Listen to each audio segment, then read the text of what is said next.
Tomas medicamentos todos los días y te preocupa que puedan estar dañando tu corazón. Es normal, por eso vamos a revisar 5 situaciones donde medicamentos comunes pueden ser problemáticos para tu salud cardíaca. La segunda combinación puede estar ahora mismo en tu botiquín. Y al final tendrás alternativas seguras médicamente. ¿Qué 5 medicamentos de uso frecuente pueden causar problemas en el corazón y eso sin que te des cuenta? Pues primero, no te alarmes, no estoy diciendo que sean venenos, estoy hablando de medicamentos que son útiles, realmente útiles, pero que en ciertas circunstancias pueden volverse problemáticos para tu corazón. ¿Cuáles son estos 5 medicamentos? Pues el medicamento número 1, los antiinflamatorios, los que llamamos antiinflamatorios no esteroideos. Estamos hablando del ibuprofeno y parecidos, pero sobre todo del diclofenaco, que es el que más riesgo tiene para el corazón. Todos estos que terminas tomando cuando te duele la espalda, las rodillas, el cuello, son como esa navaja suiza que tienes en casa, que es útil, pero claro, hay que saber usarla para que no te dé un problema. Y el problema puede aparecer la primera semana si tienes factores de riesgo cardíacos. ¿Por qué? Pues imagínate que tu corazón es como una bomba de agua. Los antiinflamatorios hacen que retengas más sal y más líquido.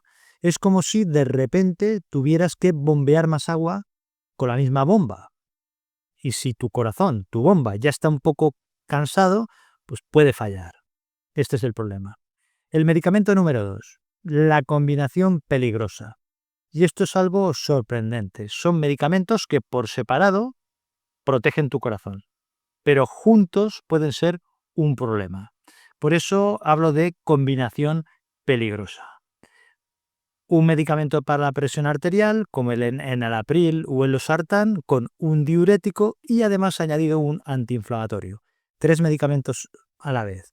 Cada uno por separado, perfecto, pero cuando los juntas los 3 pueden acabar dando problemas en tus riñones, pueden dañarlos.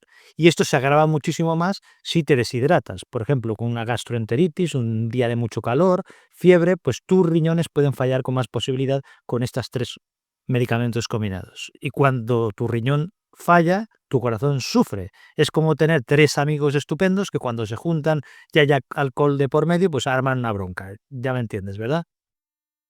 El siguiente, el medicamento número 3, la aspirina mal usada, o el ácido acetilsalicílico. Seguramente conoces a alguien que toma la aspirina por si acaso, la aspirina infantil, por ejemplo, y aquí está el problema, que si tienes más de 60 años y nunca has tenido un infarto, puede que el riesgo de sangrado supere al beneficio cardíaco de prevenir los infartos. Pero cuidado, no significa que la aspirina sea mala. Si ya has tenido un infarto en el corazón o un ictus, la aspirina puede salvarte la vida, porque es preventiva. Esto es cuestión de contexto, de tu situación previa. Por eso siempre digo que hay que personalizar. ¿Cuál es el medicamento número 4? Los antigripales, esos que compras en la farmacia cuando tienes congestión nasal, tienes un catarro o incluso una gripe. Llevan pseudoefedrina, que es un medicamento que puede subir la presión arterial y a veces como un cohete. Si ya tienes problemas de presión o de corazón, es como echar gasolina al fuego. No significa que nunca los uses. Los puedes usar. 3 días una persona sana raramente dan problemas. Pero si tienes una hipertensión que no está bien controlada, mejor busca otras alternativas.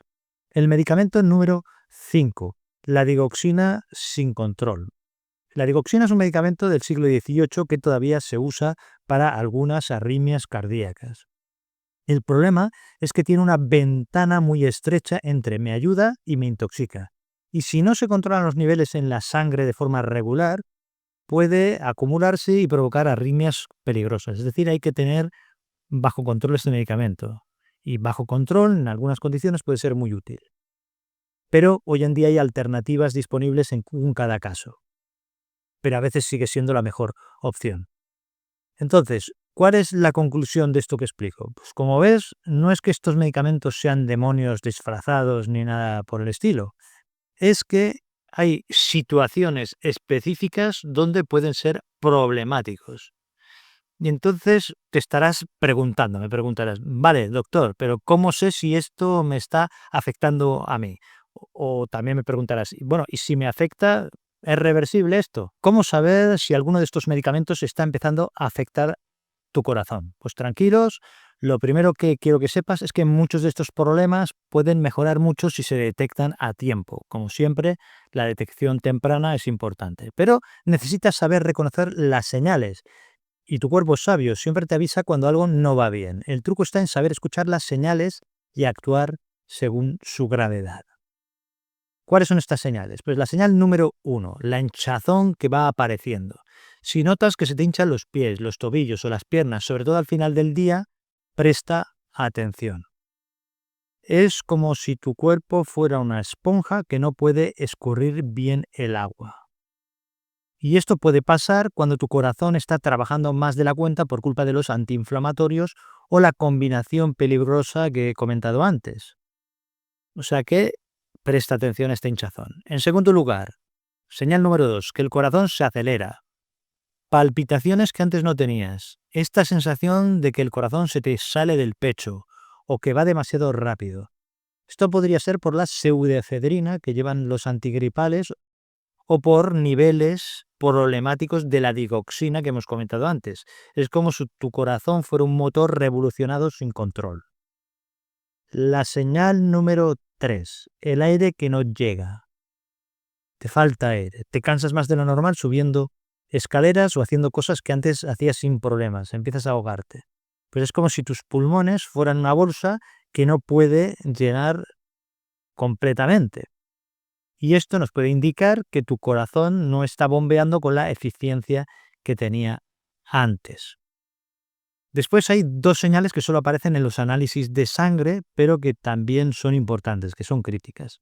La señal número 1, la creatinina que sube.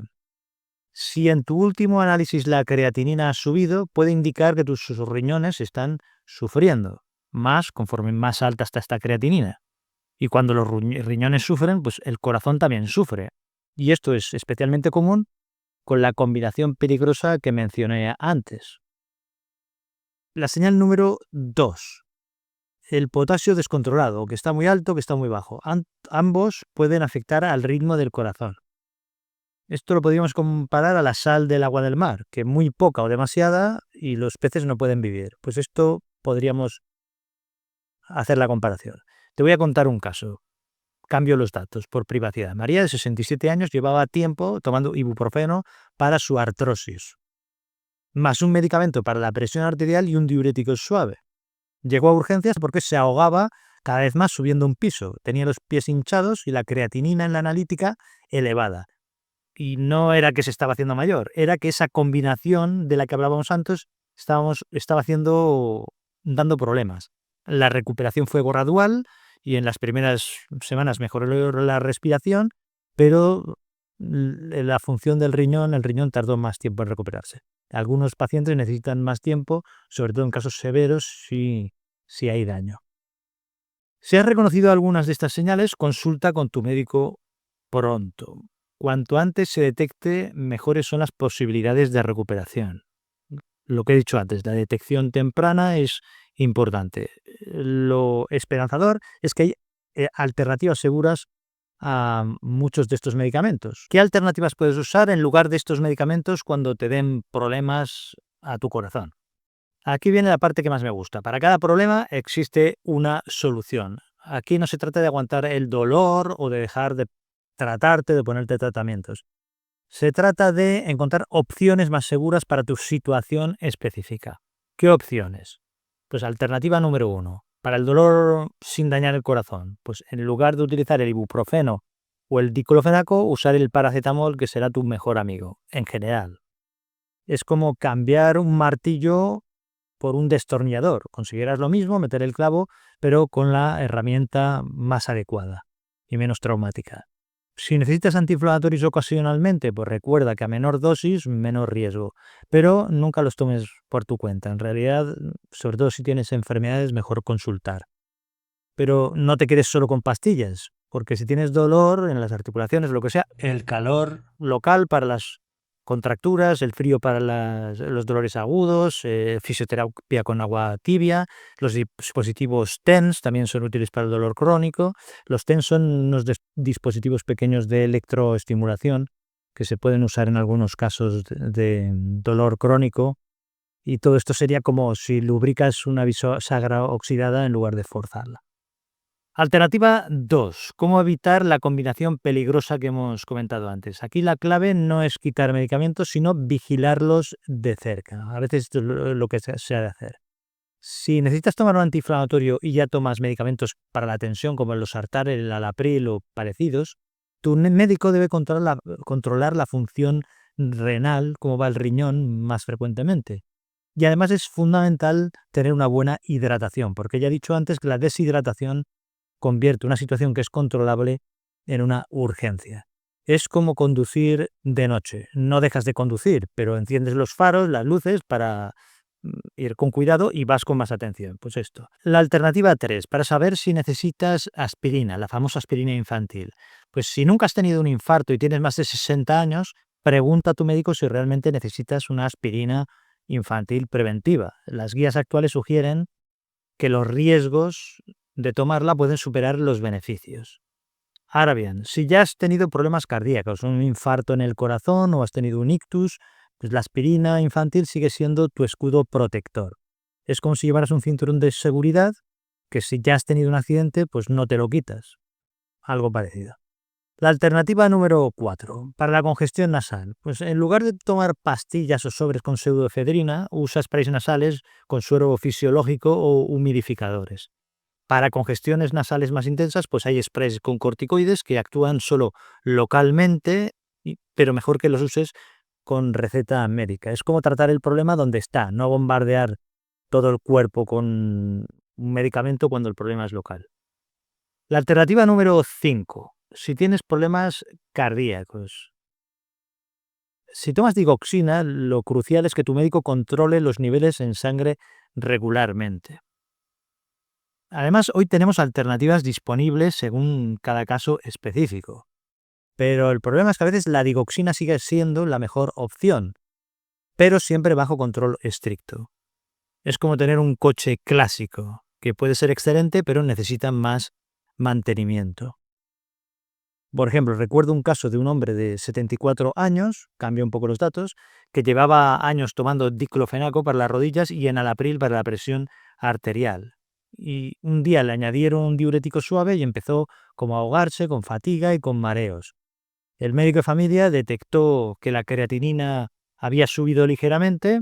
Lo que hizo fue cambiar el diclofenaco por el paracetamol en dosis regulares para el dolor, más unas sesiones de fisioterapia en agua tibia 2 veces por semana, y en 6 semanas la creatinina se normalizó y los mareos pues desaparecieron. Las rodillas pues mejoraron incluso más que antes porque la fisioterapia fortaleció los músculos que estaban alrededor de la articulación, que esto es muy importante.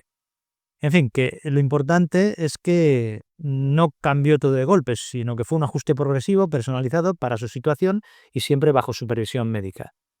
Personalizar, lo que he dicho antes, lo repito. Ahora bien, aquí viene la pregunta del millón. ¿Cómo consigues que tu médico considere estos cambios sin que se ponga a la defensiva? Ya hemos hablado de esto en algún otro vídeo. ¿Y cómo consigues que tu médico te escuche cuando quieres revisar los medicamentos, pero cómo conseguirlo sin que se ponga a la defensiva? Pues aquí viene algo que he aprendido después de más de 30 años de consulta, que la diferencia que hay entre una conversación productiva y un malentendido no está en lo que dices, sino en cómo lo dices. A ver, tu médico no es tu enemigo, es tu socio en esto. Tu médico conoce tu historial completo, tus otras enfermedades, tus alergias. Tiene una visión global que tú no tienes y los conocimientos. Pero como cualquier socio hay que saber comunicarse. Esto se aplica en general. ¿Qué errores cometemos? Pues el error número 1, llegar como si fueras a un juicio. Doctor, he leído en internet que este medicamento es peligroso y usted me lo está dando mal. Claro, si llegas y entras así, es como llegar a casa de tu vecino y decirle que está construyendo mal su valla y que lo hace mal. No, aunque tengas una preocupación legítima, la forma de decirlo ya ha puesto a la otra persona a la defensiva, sea el médico o sea quien sea, es que es sentido común. Entonces, ¿qué técnica funciona? Pues la que se suele recomendar es lo que se llama sándwich de colaboración, como si fuera un sándwich. Primero, el reconocimiento. Doctor, sé que usted me conoce, sé que conoce mi caso mejor que nadie y confío en su criterio. Ese es el primer punto. Segundo punto, la observación. He notado que desde que tomo este medicamento tengo más hinchazón en las piernas. Le explicas lo que te pasa de forma específica. En tercer lugar, la colaboración. ¿Cree que podría estar relacionado con el medicamento? ¿Qué opinas sobre revisar mis medicamentos para ver si siguen siendo adecuados para mi situación actual? Lo planteas. Esto que estoy explicando es como un sándwich en el que construyes un puente de entendimiento en lugar de cavar una trinchera de confrontación, como hemos hecho al principio. Entonces hay 5 frases que abren puertas, que ayudan para ir hablando. Por ejemplo, la frase número 1. He notado que, en lugar de decir que he leído que, sobre todo si dices que he leído en Google o en... Frase 2. Podría estar relacionado, en lugar de decir esto es por el medicamento. No. La fase 3. ¿Qué opinas sobre revisar el medicamento? En lugar de decir que quiero dejar de tomarlo. La frase 4. ¿Hay alguna alternativa más segura para alguien de mi edad y de mi situación? En lugar de decirle, este medicamento es malo y me está perjudicando. La frase número 5. ¿Qué debería vigilar en casa? En lugar de decirle, este medicamento me va a hacer daño. Le preguntas por lo que tienes que vigilar por si te perjudica. Lo que debes llevar preparado a la consulta, ¿qué es? Pues es como una especie de lista de detective. Lo apuntas en el teléfono móvil, en el celular, en un papel, pero lo llevas. En primer lugar, los medicamentos actuales, el nombre exacto, la dosis, cuándo los tomas, quién te lo recetó y para qué. Es posible que esto ya lo tenga tu médico en su ordenador, pero bueno. Síntomas que has notado también. Han de ser específicos, no decir me siento raro así en general. Le explicas cuándo empezaron, si han empeorado y si mejoran algunos días, para que pueda establecer relaciones. Y también es muy importante decir qué quieres conseguir. ¿Quieres conseguir menos efectos secundarios? ¿O quieres simplificar el tratamiento? ¿O quieres entender mejor para qué es cada pastilla? Pues esto también has de decir qué quieres. Es como ir al supermercado con la lista de la compra. Sin una lista vuelves con cualquier cosa menos lo que necesitabas, que es lo que me ha pasado a mí, me pasa más de una vez. La frase mágica que desarma resistencias. Doctor, no busco quitar los medicamentos por quitar. Lo que busco es optimizar mi tratamiento para mi edad, mi situación actual y siempre bajo su supervisión. Una frase parecida puedes utilizar. Es una frase que funciona porque no amenaza al criterio médico o al criterio de la otra persona. Le dices que hagan lo que mejor sabe hacer, que es personalizar el tratamiento, que ya lo he repetido varias veces. ¿Y qué pasa, me preguntarás, si necesito una segunda opinión? Pues buscar una segunda opinión es un derecho legítimo cuando tienes dudas importantes o algo te preocupa mucho. No es desconfiar del médico, en realidad es buscar tranquilidad y otras perspectivas adicionales. Esto, si lo haces con respeto. Doctor, me gustaría que otro colega revisara también mi situación. ¿Puede facilitarme los informes necesarios? O también lo puedes, con delicadeza, pedirle un informe. Y una pregunta delicada. ¿Por qué tu médico a veces te receta medicamentos cuando pueden tener riesgos? Pues porque la medicina no es un mundo de buenos y malos, es un mundo de balanzas. Y en esa balanza, tu médico está pensando constantemente en beneficios contra riesgos, basándose en evidencia científica y en tu situación concreta específica. No existe el medicamento perfecto y ni siquiera el agua es 100% segura si bebes demasiada. Es decir, que todo en medicina es contexto y personalización, como he repetido ya varias veces. ¿En qué situaciones nos podemos encontrar? Pues situación número 1, cuando el riesgo inmediato supera el riesgo futuro. Imagínate que tienes una artritis tan severa que no puedes ni vestirte solo. Te pregunto, ¿qué es más peligroso? ¿El riesgo controlado de que el ibuprofeno te afecte al corazón con una monitorización? ¿O la certeza que te vas a quedar sin moverte y vas a perder la independencia y la calidad de vida en pocas semanas? Es como elegir entre caminar por una acera con algunos baches conocidos o quedarte encerrado en casa para siempre. Situación 2. Cuando no hay alternativas mejores disponibles. A veces pasa que la digoxina bien controlada es la única opción que queda para controlar algunas arritmias complejas. Tu médico no te la da porque le guste jugar con riesgos. Te la da porque monitorizando los niveles y la función del riñón, pues esto te puede salvar la vida en tu situación particular. Es como tomar un avión. Estadísticamente es muy seguro, pero requiere pilotos expertos y controles rigurosos constantes. Pues algo parecido. La situación número 3. Cuando el tiempo es crítico. ¿A qué me refiero? Pues en una crisis cardíaca, una inflamación severa, pues tu médico no tiene el lujo de esperar meses a ver si la fisioterapia y medidas suaves van a controlar la situación. Y tú tampoco tendrás tiempo, menos todavía. Necesitas resultados que protejan tus órganos vitales inmediatamente, sobre todo si es una emergencia importante. Es como usar un extintor en un incendio. Pues puede ser que estropee algunos muebles, pero te salva toda la casa. Pues algo parecido. Tenemos el problema también de la realidad del tiempo en las consultas.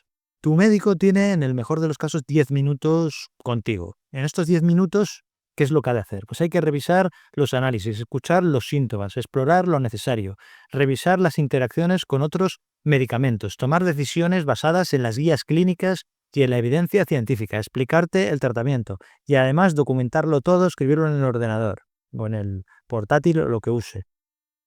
Es como pedirle a un chef que te prepare un menú equilibrado de 5 platos en 10 minutos. No tiene sentido. El médico puede hacerlo muy bien, pero con esta falta de tiempo tendrá que priorizar lo más importante para tu salud, centrarse en lo fundamental.